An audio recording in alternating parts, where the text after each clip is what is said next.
Ooh. Back down to the pond. We're going to have a walk up to through Crabtree Ponds up to our favourite Roe Woods, the ancient woodland. And I'm pretty sure if we look back, this will be classed as some ancient woodland down here. I'm sure it must be connected to all the old ancient woods around this South Yorkshire area. Keeping my eyes peeled for fungus specifically. The berries are starting to dry up.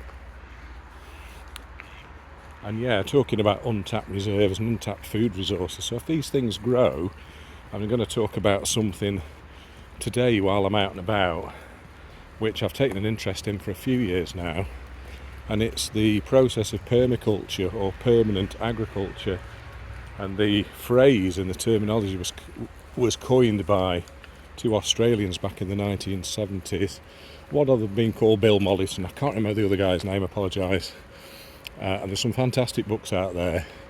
And it's basically growing food in food systems by observing nature, observing what's around you, and then taking that to you, putting that to your own advantage. Here's some little fungus here.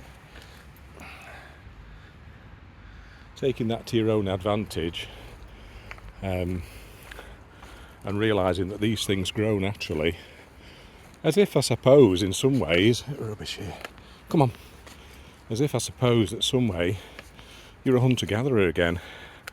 But these systems have been found and used for years by indigenous populations who noticed for thousands of years, so they could survive. They noticed what grew well together, what didn't, what was happening, what they could eat, what they couldn't, and then they would have planted things long before modern agriculture and wheat and fields were cleared.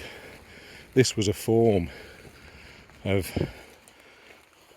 semi-permanent agriculture, I suppose, if we do want to give it a term, of people who would have moved around the landscape in transient camps, moving their homes with them, and moving to different areas to browse and to forage and to feed.